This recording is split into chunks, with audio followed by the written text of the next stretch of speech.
नमस्कार दोस्तों। पूरे 500 सालों के बाद बन रहा है दिव्य और दुर्लभ महाशुभ योग।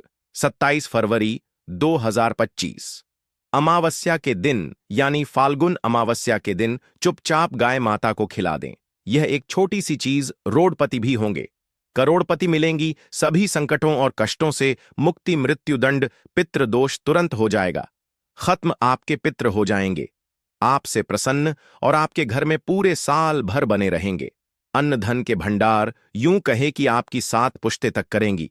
रुपयों पैसों पर राज, 7 पुश्तों तक बैंक बैलेंस बढ़ता चला जाएगा। सभी दुख दूर हो जाएंगे और सुख आपके पास आ जाएंगे, सुख आपके कदम चूमेंगे।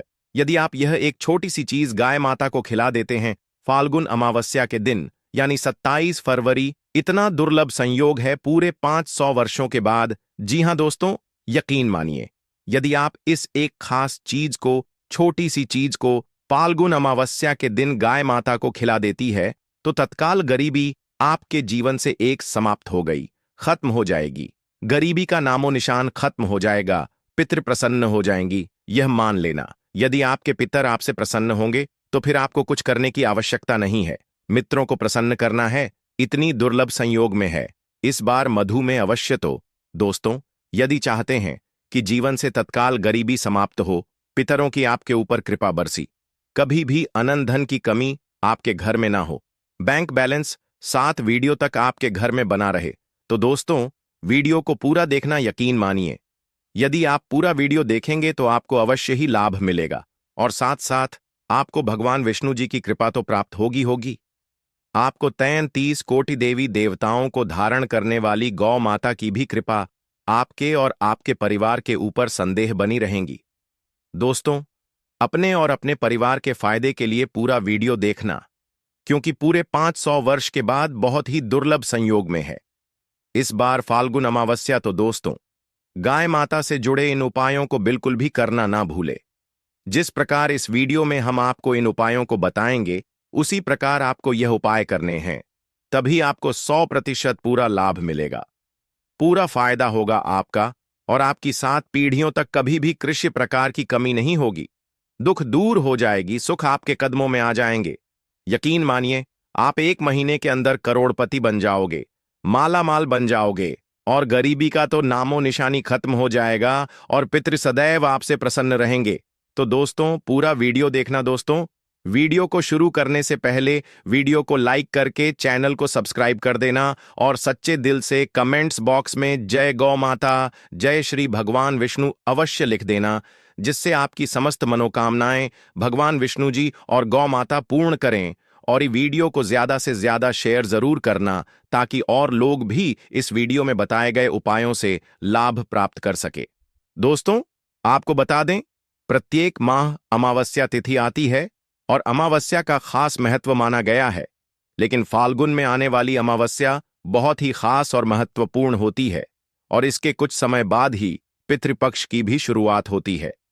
तो दोस्तों, पितृपक्ष शुरू होने से पहले यह बहुत ही खास अमावस्या मानी गई है। पितरों को प्रसन्न करने के लिए याद, उसको बाद उत्पाद में आने वाली अमावस्या को बाद अमावस्या या फाल्गुन अमावस्या के नाम से भी जाना जाता है। इस दिन आप पवित्र यो में स्नान या फिर दान का खास महत्व होता है और कहते हैं कि इससे पत्र में प्रसन्न हो जाती है और आपको वंश वृद्ध का आशीष देते हैं। जिन पर आप अपने पितरों की कृपा होती है, उनके जीवन में हर कार्य सफल होता है और सुख शांति का माहौल उनके घर में बना रहता है। या दोस्त, आपको बताना चाहेंगे, अमावस्या के दिन पवित्र नदियों में स्नान करें। इसके बाद व्यक्ति को अपने सामर्थ्य श्रद्धा के अनुसार दान करना चाहिए। अन्न धन वस्त्र जो भी हो दान करें। 14 सितंबर को फाल्गुन अमावस्या के दिन आप जो बने दान जरूर करना। पितरों के निमित्त पितरों का नाम लेकर तो दोस्तों पित प्रसन्न हो जाएंगी और आपको वंश वृद्धि का आशीष देंगे। तभी किसी प्रकार की कोई कमी आपके घर में नहीं होगी। वैसे तो प्रत्येक माह की अमावस्या बहुत ही खास होती है, लेकिन इस अमावस्या का महत्व कुछ अधिक ही माना गया है।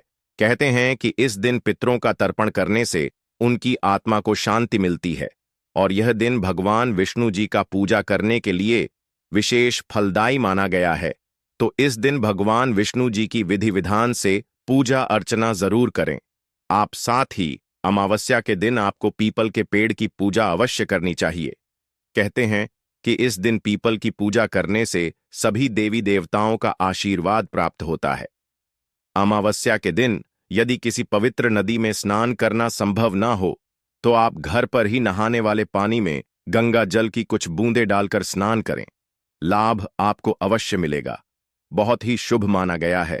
तो दोस्तों, स्नान के बाद पीपल के पेड़ की जड़ में जल जरूर चढ़ाएं और शाम के समय पीपल के पेड़ के पास सरसों के तेल का दीपक जरूर जला दें। ऐसा करने से पितृ प्रसन्न होकर अपना आशीर्वाद आपको दे दी। व्यक्ति के जीवन में कभी किसी प्रकार की कोई कमी नहीं होती। तो ध्यान रखना, हम अवश्य की शाम सरसों के तेल का एक दीपक पीपल के पेड़ के नीचे जलाए। हम लाभ प्राप्त होगा, आपको देख लेना, तभी किसी भी प्रकार की कमी नहीं होगी। सभी देवी देवताओं की कृपा आपको प्राप्त हो जाएगी। ऐसा प्रभावशाली बन जाता है। पीपल का पेड़ और वसिया के दिन तो एक सरसों के तेल का दीपक अवश्य जलाए। और दोस्त को बात करते हैं कि इस अमावस्या के दिन गाय माता से जुड़ी कौन कौन से उपाय आपको करने चाहिए, जिन उपायों को करने से आपका बैंक बैलेंस बढ़ता चला जाता है, प्रसन्न हो जाते हैं और सभी दुख आपके जीवन से समाप्त हो जाते हैं और सुख आपके कदमों में आ जाएंगे। आपके कदम चूमेगी, सुख आपके पास आ जाएगी और जीवन में कभी किसी प्रकार की कमी नहीं होगी। तत्काल गरीबी समाप्त हो जाएगी। गाय माता से जुड़े इन उपायों को हम आपको बताने वाले, ध्यान से चुनना किस प्रकार आपको उपाय करने हैं और जैसे बताएं उसी प्रकार ही करना और ध्यान रखना, पूरा वीडियो ही देखना, तभी आपको इनमें बताए गए उपायों का लाभ मिलेगा। चलिए शुरू करते हैं। गाय माता से जुड़े कौन कौन से उपाय आपको भाद्रपद अमावस्या के दिन करनी चाहिए, चलिए शुरू कर दें दोस्तों। सनातन परंपरा में गाय माता गंगा और गाय माता त्री का बहुत ज्यादा धार्मिक महत्व है। मान्यता है कि वह माता के शरीर पर 33 कोटि देवी देवताओं का वास होता है। गौ माता की सेवा एवं पूजा करने वाले जातक पर इन सभी देवी देवताओं की कृपा बरसती है। गौसेवा सेना सिर्फ इस जन्म के बल्कि पूर्व जन्म के भी दोस्त दूर हो जाते हैं। प्रत्येक सुबह जब आपके घर में बहुजन बनना प्रारंभ हो तो सबसे पहले बनाई गई रोटी को आप गौ माता के नाम से निकाल दें और भोजन करने से पूर्व वह माता को इस रोटी को खिलाए। यदि संभव हो तो काली गाय माता को खिलाए। यदि यह काली गाय माता ना मिले तो सफेद गाय माता को भी आप खिला सकते हैं। प्रत्येक पूजा और मांगलिक कार्य में दो माता या उनसे जुड़ी चीजें जैसे गाय माता का गोबर, गोमूत्र, गाय माता का दूध अथवा गाय माता के दूध से बना घी अवश्य शामिल करें। इससे आपको पुण्य प्रभाव की प्राप्ति होगी। सनातन परंपरा के अनुसार जिस घर में गाय माता होती है उस घर से जुड़े सभी वास्तु दोष स्वतः ही समाप्त हो जाते हैं। किसी भी पूजा में गाय माता से प्राप्त पंचगव्य युक्त पदार्थ का उपयोग अवश्य शामिल करें, क्योंकि पंचगव्य के बिना कोई भी पूजा पाठ और हवन सफल नहीं होता। या दोस्तों, गाय माता की कृपा पाने के लिए प्रतिदिन, सप्ताह अथवा महीने में परिवार समेत एक बार गौशाला जाने का नियम जरूर बनाएं और वहां गायों को हरा चारा जरूर खिलाएं। इससे आपको तुम फलों की प्राप्ति होगी और साथ ही साथ गौ सेवा और गौ पूजा से नवग्रह शांत हो जाते हैं और इनसे जो दोषों का निदान हो जाता है। गर्मियों में गौ माता को पानी पिलाएं और सर्दी में गौ माता को गुड़ अवश्य खिलाएं। यह ध्यान रखें कि गर्मियों में गाय माता को गुड़ ना खिलाए। अनेक देवी देवताओं को अपने शरीर पर धारण करने वाली गौ माता से जुड़े कई शुभ और अशुभ संकेत भी होते हैं।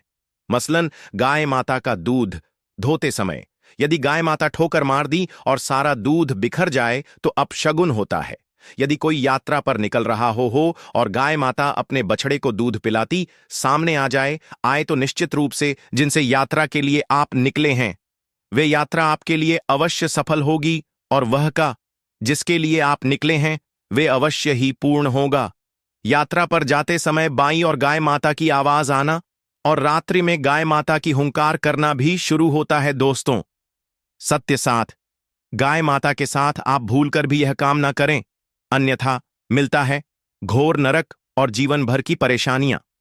दोस्तों, गाय माता को रास्ते पशु बनाए जाने और इन्हें मौलिक अधिकार दिए जाने की बात हो रही है तो सवाल उठता है कि गाय माता जब भारतीय संस्कृति का अहम हिस्सा है तब भी गाय माता के साथ लोग खराब व्यवहार कैसे कर लेते हैं।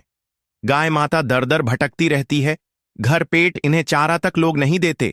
गाय माता जब तक दूध देती रहती है को उनकी सेवा होती है, और जैसे ही दूध देना बंद कर देती है तो लोग इन्हें उनकी किस्मत पर छोड़ देते हैं, सड़कों पर और गलियों में भटकने के लिए।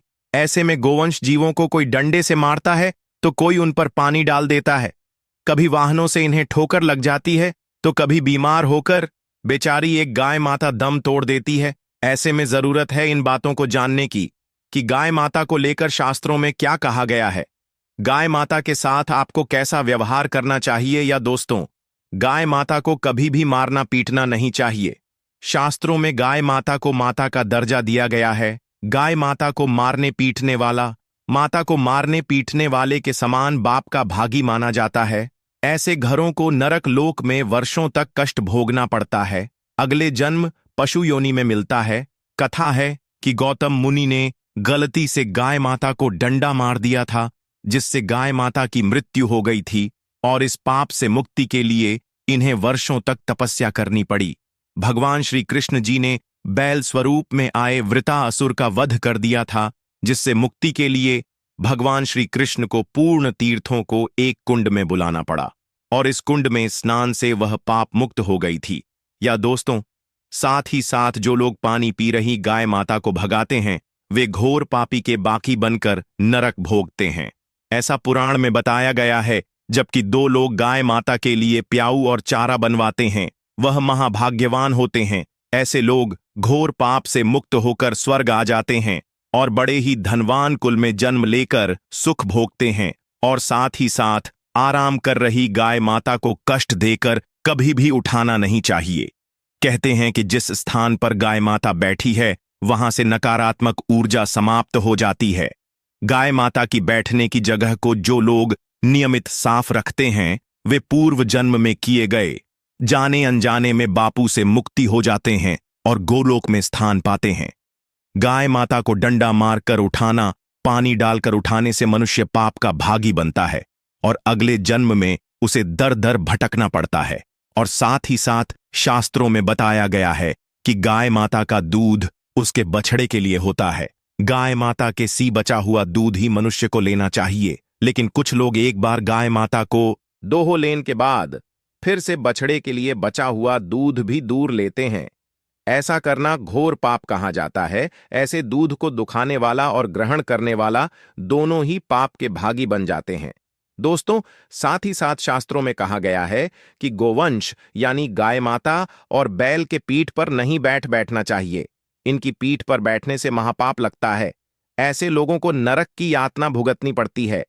एकमात्र महादेव के अंश के उत्पन्न नंदी ही गोवंश है, जिस पर स्वयं महादेव और महादेवी सवारी करती है, क्योंकि नंदी ने स्वयं अपनी एक शासी महादेव की सवारी बनना स्वीकार किया था। और साथ ही साथ शास्त्रों में गाय माता के दान को बहुत ही महत्व दिया गया है। लेकिन ऐसी गाय माता का दान कभी नहीं करना चाहिए जो बूढ़ी और बीमार हो। कठोपनिषद में नचिकेता की कथा भी इस संदर्भ में है कि जिनसे नचिकेता ने पिता द्वारा बूढ़ी गाय माता को दान करने पर आपत्ति जताई थी। दूध देने वाली और बछड़े सहित जो लोग गाय माता का दान करते हैं, वह महान पुण्य को प्राप्त करके स्वर्ग में एक स्थान पाते हैं। दूसरों, साथ ही साथ सूर्य चंद्र मंगल या शुक्र की युति राहु से हो तो पी दोष होता है। यह भी मान्यता है कि सूर्य का संबंध पिता से, अहमद मंगल का संबंध रक्त से होने के कारण सूर्य यदि शनि राहु या केतु के साथ स्थित हो या दृष्टि संबंधी हो, तथा मंगल की युति राहु या केतु से हो तो पितृ दोष होता है। इस दोस्त से जीवन संघर्ष में बन जाता है। यदि पी दोष हो तो गाय माता को प्रतिदिन या किसी भी एक दशी को या किसी पूर्णिमा के दिन क्या अमावस्या को रोटी गुड़ चारा आदि खिलाने से पी दूर से समाप्त हो जाता है। साथ ही साथ देसी गाय माता की पीठ पर जो खुद को उबार होता है, वह बृहस्पति गुरु है। 8 जन्मपथ री में यदि बृहस्पति अपनी नीच राशि मकर में हो या अशुभ स्थिति में हो, तो देसी गाय माता के इस बृहस्पति भाग एवं शिवलिंग रूपी कुबड़ के दर्शन करने चाहिए तथा चने की दाल रखकर गाय माता को रोटी दे। इससे आपको सब फलों की प्राप्ति होगी। और साथ ही साथ यदि आप रास्ते में जा रहे हो और सामने से गौ माता आती हुई दिखाई दे, तो गौ माता को आप अपनी दाहिनी ओर से जाने देना चाहिए। आपकी यात्रा अवश्य ही सफल होगी। और साथ ही साथ यह संकेत भी जान ले, यदि आप यात्रा पर जा रहे हैं और सामने आपके गाय माता पड़ जाएं अथवा अपने बछड़े को दूध पिलाती हुई सामने गाय माता दिखाई दिए जाए, तो समझ जाना कि वह यात्रा आपके लिए अवश्य ही सफल होंगी। और साथ ही साथ जिस घर में गाय माता होती है उसमें वास्तु दोष स्वतः ही समाप्त हो जाता है। और साथ ही साथ आपको बता दें कि गाय माता को आप जो भी रोटी बनाएं, प्रतिदिन ताजी रोटी ही बनाएं। गाय माता को अगर आपने रोटी बनाई है तो कोशिश करें कि उस रोटी को आप तुरंत ही गाय माता को दे दें। अगर आप उस रोटी को रख देंगे और उस रोटी को अगले दिन देंगे तो वह रोटी बासी मानी जाएगी। गाय माता को कभी भी बासी रोटी ना दे, इससे घर में नकारात्मक ऊर्जा वास करती है और जो भी कार्य आपके बनने वाले होंगे वे कार्य भी आपके बिल्कुल भी नहीं बनेंगे। इससे आपके घर में हमेशा दर्द बढ़ता का वास रहेगा और आप जिस भी कार्य को करेंगे उस कार्य में आपको हमेशा असफलता ही हाथ लगेंगी। इसीलिए कोशिश करें गाय माता को रोजाना ताजी रोटी बनाकर खिलाएं और रोटी को बिल्कुल ना रखें।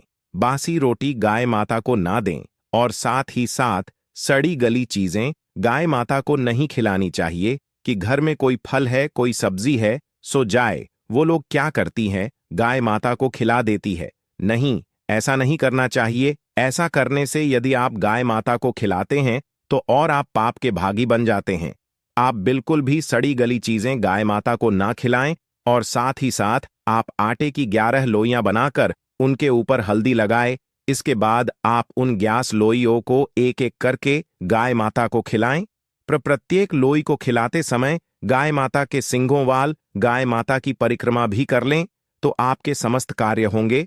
और साथ ही साथ आप गाय माता को जब भी रोटी दें, रोटी पर या तो आप थोड़ी हल्दी लगा लें या थोड़ा रख लें। अगर गुड़ ना हो तो आप थोड़ा मिश्री रख सकते हैं, थोड़ा घी रख सकते हैं। या दोस्तों, गाय माता को कभी भी सूखी रोटी ना खिलाए। सूखी का मतलब गाय माता की वह जो रोटी रखें खिलाए, उस पर कुछ ना कुछ रख कर खिलाए। हल्दी रख ले, गुड़ रख ले। दोस्तों, वीडियो अच्छी लगी हो तो वीडियो को एक लाइक अवश्य करें और साथ ही साथ हमारे इस चैनल को सब्सक्राइब जरूर करें और साथ ही कमेंट में श्री हरि विष्णु जरूर लिखें।